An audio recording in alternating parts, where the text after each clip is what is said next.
নাসিরউদ্দিন পাটোয়ারির মামলা নিয়ে নাসিরউদ্দিন পাটোয়ারি কি বলে শুনুন, এবং তার বাদী যে মামলাটা দিয়েছে তার প্রতিক্রিয়াটা শুনুন।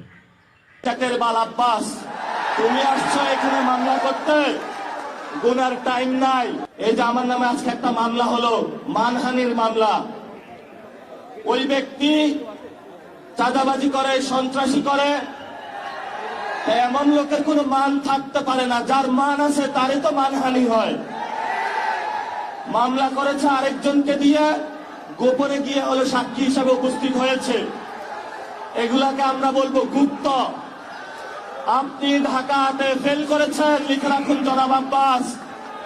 আপনাকে তারেক জিয়া এসে রক্ষা করেছে।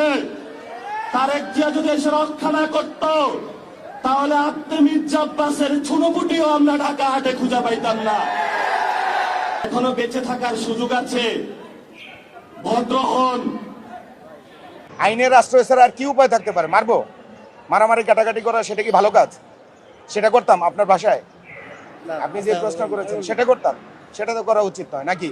তো আইনের আশ্রয় নেবে, এটাই তো স্বাভাবিক। তো ও সারাক্ষণ সারাদিন এসব অশ্রাব্য ভাষা, অকথ্য ল্যাঙ্গুয়েজ ব্যবহার করতেই থাকবে। আবাল বৃদ্ধ বনিতা থেকে শিশু থেকে শুরু করে সবাই এই নোংরা ভাষাগুলি শিখবে। এটা কি খুব ভালো? দেশের জন্য, নাগরিকদের জন্য ভালো, সমাজের জন্য ভালো? আমাদের কি কোনো দায়বদ্ধতা নেই? ওকে থামানোর জন্য আইন ছাড়া আমাদের কি উপায় থাকতে পারে বলেন তো আপনি?